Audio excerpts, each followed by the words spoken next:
Welcome to the Bar Exam Toolbox podcast. Today we are talking about strategies for long-term studying for the bar exam. Your Bar Exam Toolbox hosts are Alison Monahan and Lee Burgess. That's me. We are here to demystify the bar exam experience so you can study effectively, stay sane, and hopefully pass and move on with your life. We're the co-creators of the Law School Toolbox, the Bar Exam Toolbox, and the career-related website Career Dicta. Alison also runs the Girls Guide to Law School.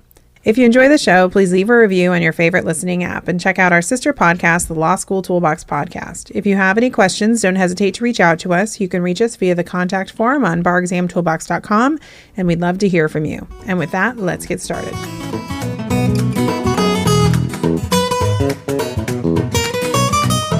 Welcome back.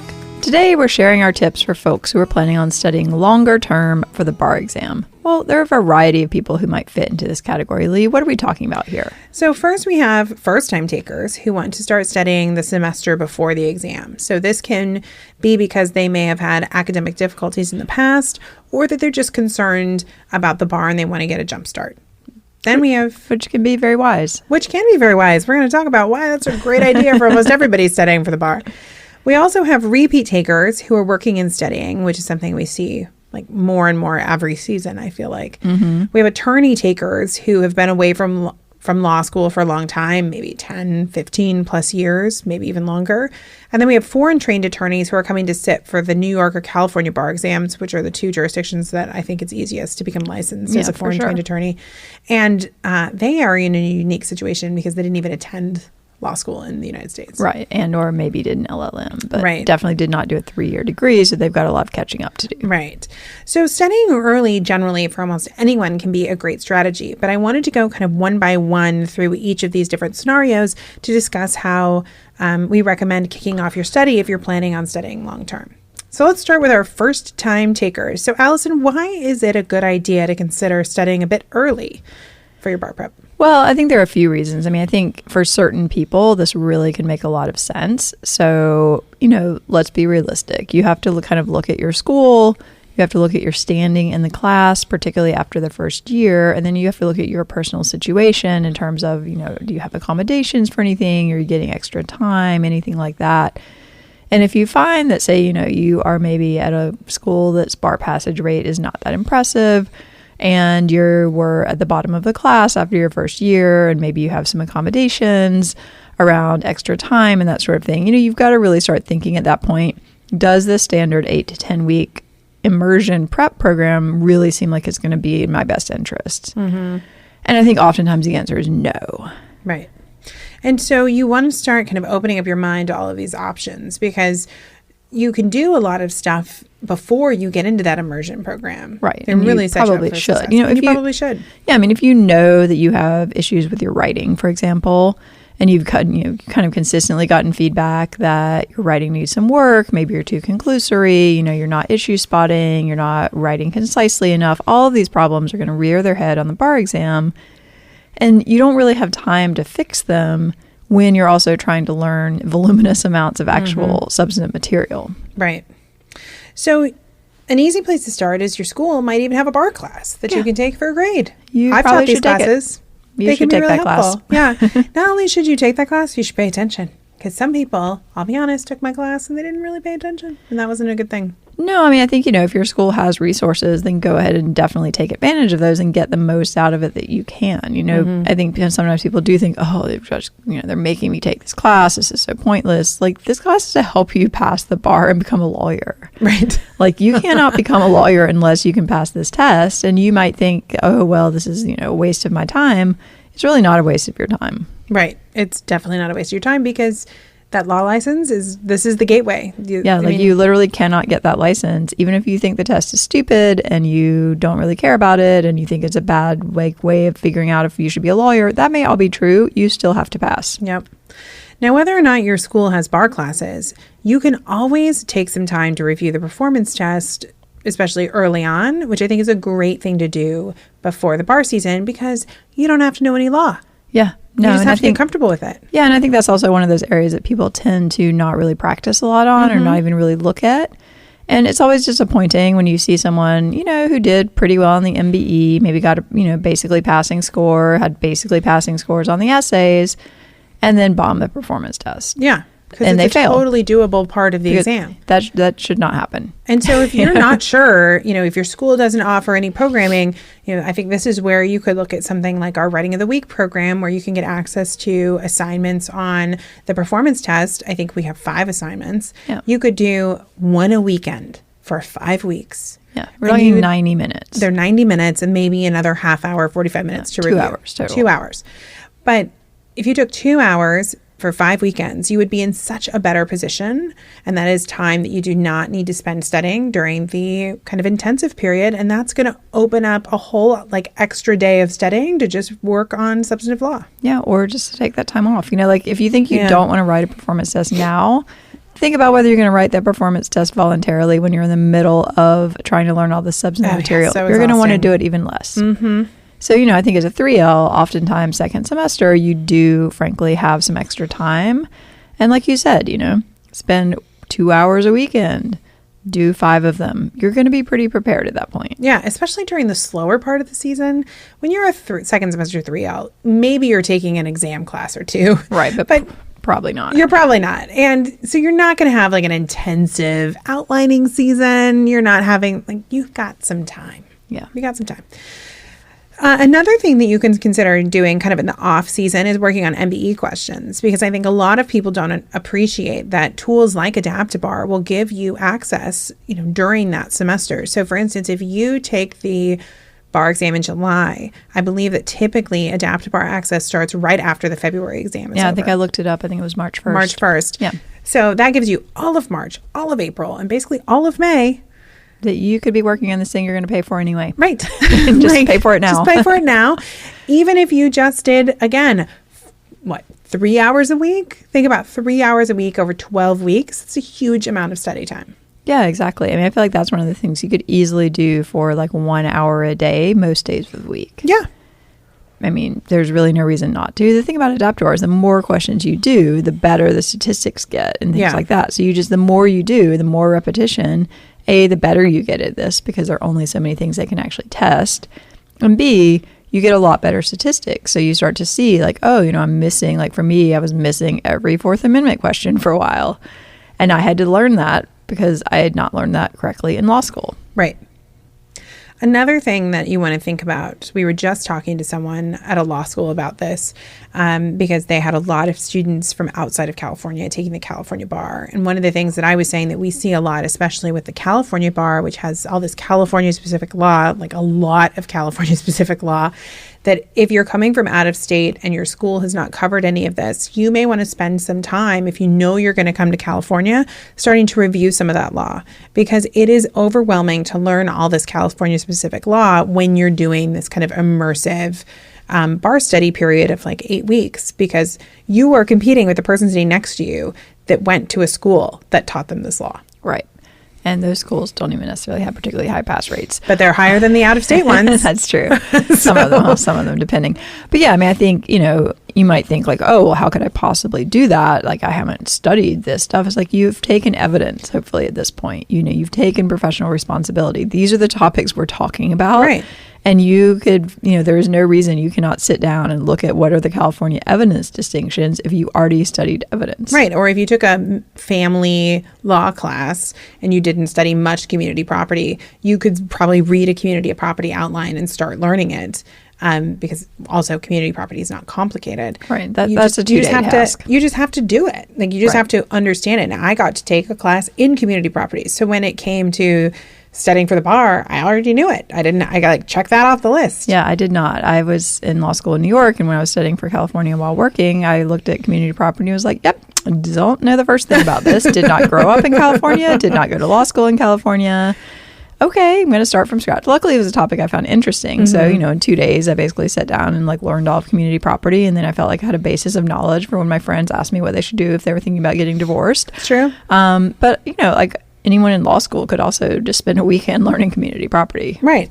But I think it's important to recognize that, when you look at the bar statistics, I think overall California ABA schools always outperform out of California ABA schools as far as test takers. Not, like you said, school to school can be different, but I mean the whole bucket. Right. Well, and there's some a reason for some that. of the California schools are teaching California law and some of them aren't. True. I don't think Stanford is teaching California Probably not. property. That's true. Schools where they believe everyone's going to practice in California, or most people are going to practice in California, they do spend a lot more time on California law. Yeah. So I think, just be smart about like what are the areas where you might need some extra attention. And if you can do that extra attention before you get into one of these like, hit the ground running and work 12-hour a day type of situations, you're going to be really happy that you did that, I think. I think the other thing we were just talking about on another podcast about foreign languages was the importance of spaced repetition. And I think that setting a longer period of time really allows you to do a lot more of that because you just have more time. Yeah, exactly. Like you have more time to see things. If you look at the schedule for some of these big programs, they may have you looking at a topic once or twice. That is generally not enough. No, I mean, I couldn't learn evidence over like a couple days. Hopefully you already took evidence, but well, hopefully. But sometimes you took it, like we took it our first semester, second year. I mean, by the time I sat for the bar, it had been a while. Yeah, I took it my last semester for this reason. Which is probably wise. Yeah. All right. So that's our pitch to first-time takers. Now, what about repeat takers? So these are people who've already had the unfortunate experience of living through a bar exam failure. Now, the thing is that it's almost been a decade now that we've been doing this work between the two of us. We are seeing more and more repeat takers come to us who now have to study and work. Right. And I think... Yeah, which makes sense. Makes sense. If you have a job, you can't just quit that job and study necessarily. Right. And so one of the first questions I ask when people come to me about this is I say, well, how many hours a week do you have to study? And then there's hemming and hawing. I'm like, let's be realistic. You're not doing 4 hours a night every night after work plus weekends. Right, exactly. And oftentimes it'll say, some people will say, I will have 20 hours. And you're like, okay, that is half time. Right. So how are you going to be able to study half time to get ready? And so sometimes we find that people really need to study for 3 to 4 months to be able to make that study time work for them, depending on where they are kind of in their scores. And so then the question becomes, how do you make the most out of studying for 3 to 4 months? Right. And I think sometimes it's easy for people to understand conceptually, like, oh, I'm going to study less per week. I need to study longer. But then when it comes to actually getting started, they don't necessarily get started because they don't feel there's that much urgency. Right. And then they find, oh, well, I'm 8 weeks out now, but you're 8 weeks out and you're competing with people who are studying full time. So you really have to be pretty disciplined to make this work. Yeah. And I think the first thing you need to have is a solid study schedule. I think it can be very easy to get caught up in reviewing the law, especially when you're studying for a longer period of time, because you're like, well, I have a week to do each subject. It's like you do not have a week to do each subject. And also, typically the law is not really the problem if you just studied. Of course, you didn't know everything, but typically it's not just like, oh, I didn't bother learning the law. Right. That's not typically why people fail if they actually studied for, 2 months to start with. Yeah.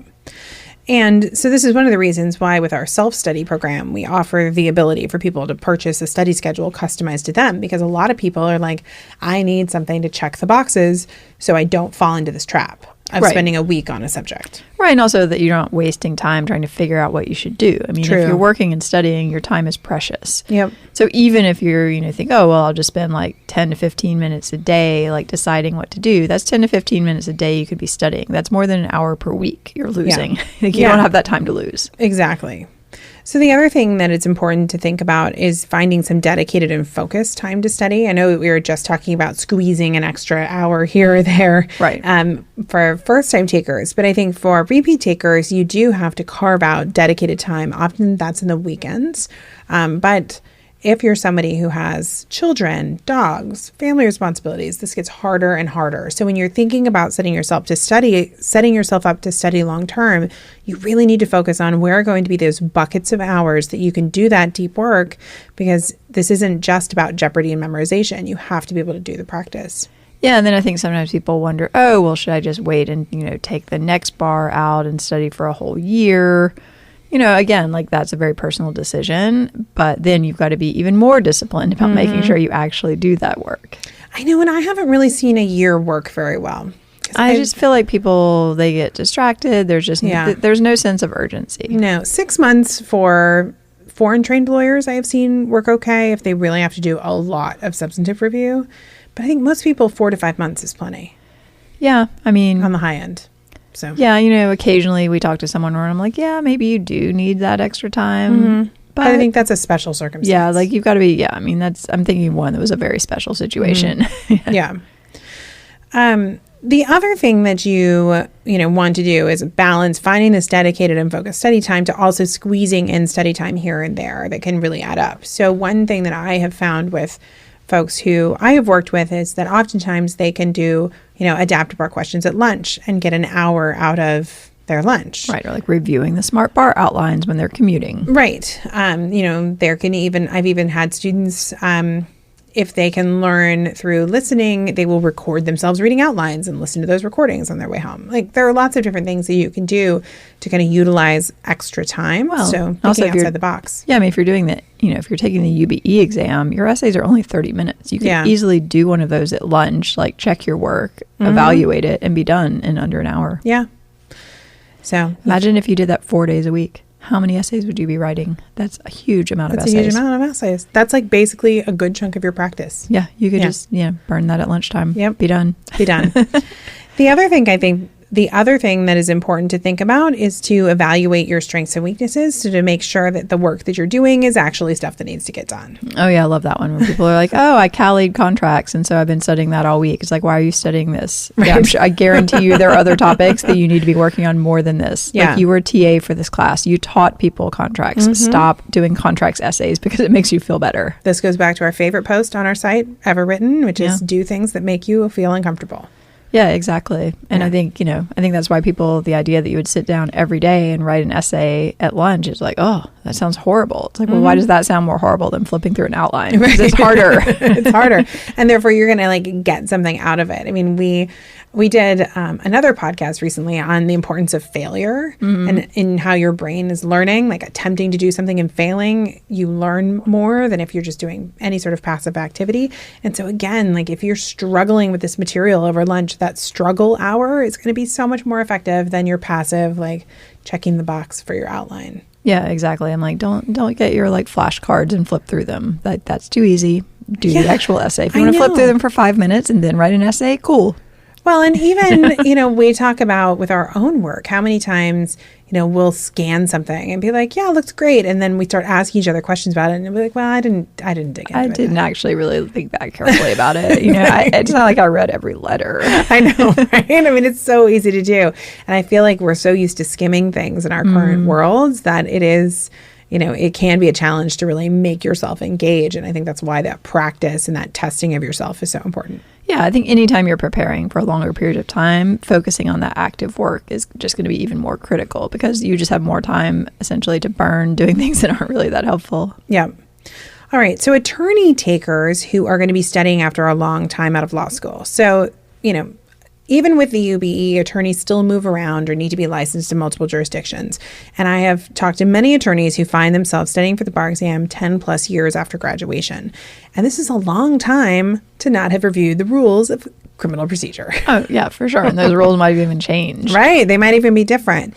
And so sometimes these folks are also working. So this kind of is a dual category of student who may be working and studying part-time. But these folks typically do need some longer term study. And they also need to carefully evaluate the right program for them. Are they so far away from the law that they would benefit from something with lectures? Possibly. They have to decide if that's a way that they learn. Or do they need, more complete outlines than something like maybe Smart Bar Prep or Lean Sheets or one of these more abbreviated outlines? Possibly they need to look at those samples and see what it feels like to go through them. Are they going to need somebody who's going to be there to answer questions as they come up? Because the law may have changed. Or that they're testing something on the bar now that they didn't test when they took the bar last time. They didn't use to test California evidence. They didn't use to test California civil procedure. Well, civil procedure wasn't on the MBE until fairly recently. Right. Exactly. So, there's times when, somebody might want to be able to ask questions. And does your bar prep solution, have a human that you can ask those questions to. Right. I mean, particularly if you're an actual lawyer working and studying, like your time is highly valuable, like hundreds of dollars per hour. Yep. So if you're going to have to go down some rabbit hole to answer some random question about like when did the rules of X, Y, and Z change, that is probably not a great use of your time. When you could just shoot an email to someone and be like, hey, could you explain this to me? And they'd be like, yeah, here's the answer. I think the other thing I found with working attorneys is they really have to force themselves to switch their writing style back to this academic form of writing, especially for areas of the law of which they might practice. Yeah, that's the worst. That's the worst. Attorneys who practice in an area, you're like, okay, let's just back up here. Right, because they don't want to write about stuff that is not applicable, which I get, that's not what you do in practice, but there's an intellectual exercise that comes with the bar exam, and you need to be comfortable with that intellectual exercise, telling the bar graders why that stuff is not applicable. You have to say, like, this doesn't apply here because of this, even though this issue was raised, where in your real day-to-day life, you wouldn't include that in a memo to a client. Yeah, I think it's just, recognizing that this is an artificial writing style, and it really is not that similar to probably what you're doing in practice. Yeah, so getting writing feedback is incredibly important, I think, for these attorneys. And I've seen attorneys be able to shift their writing style while studying for the bar and totally successfully pass. Yeah. Yeah. The other thing, just like with the working and studying folks, is you got to have a plan, because it is so easy to get caught in the weeds, especially for perfectionists who want to, do everything perfectly. And this is a minimum competency exam. It is not about perfection. And so you need some schedule or some sort of accountability to move you through this process. And remember that you are not going to become an expert in all of these subjects. It's practically impossible. Right. I mean, certainly if there's an area you practice in, you're going to know that better than you're going to know other areas that you are tested on, and that is completely fine. Yeah.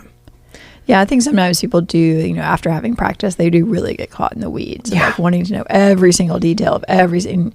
You need somebody kind of pulling you back up to that high level of like, okay, is this in your condensed outline? Then don't worry about it. Right. Exactly. This nuance is not going to be why you study or why you practice. Yeah. And I understand that, you might write a memo on this topic if you are actually, researching this question for a client. This is not what we're doing. Mm-hmm. Yeah, exactly. Now, we've talked about foreign trained attorneys on the podcast before, but I did think it was important to discuss here because foreign trained attorneys oftentimes do need to study longer term. Many of them it can take up to 6+ months, especially if they're working and studying, because of the amount of substantive law that they need to know. Some of them may have taken an LLM, but most LLMs I talk to take like 2 substantive classes. Take a handful, of anything. Very few. And then on top of that, many of them have English as their second language, which just makes this exam incredibly challenging due to the time pressure.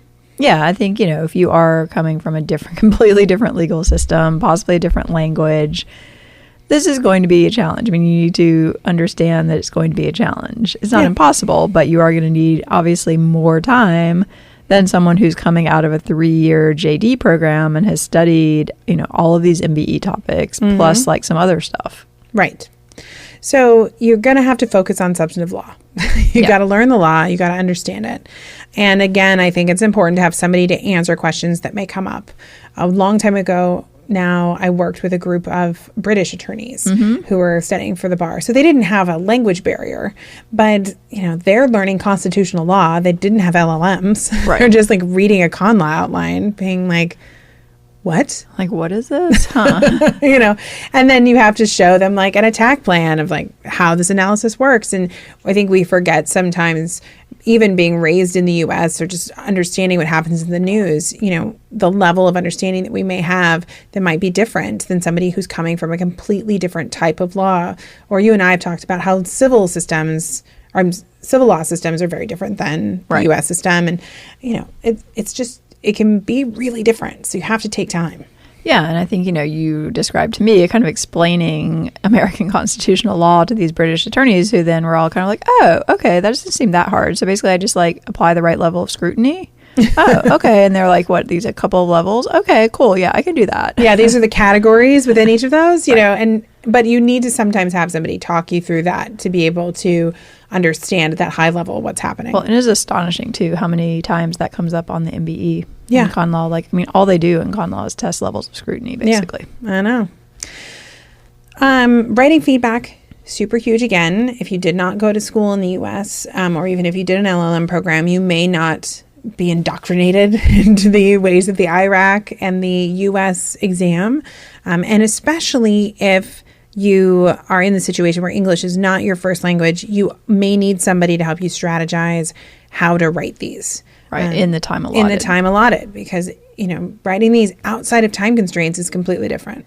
Yeah, and I think, there are lots of strategies you may need to employ, pre-writing your elements and rule statements and just literally memorizing them, or having a basic structure for every type of essay, that kind of thing. Writing in very short and concise sentences, not using a lot of verbose language. And certain words, people tend to get wrong. Yeah. You want to have that pointed out to you, judgment is not spelled with an E.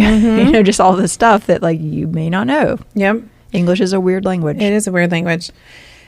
The other thing that I find with a lot of LLMs is they oftentimes will get sucked into purchasing a program that may say, this is a special program for LLMs, but they don't really ask what is special about it. Right. What are you giving me more information? Are you giving me less information? Is it tailored to the fact that I didn't go to law school in the US? And sometimes these programs just mean you get longer access. You don't actually get additional materials. So you need to ask a lot of questions to clarify what you're actually getting as part of this Bar Prep special LLM program. Yeah. I'm not sure they're that special.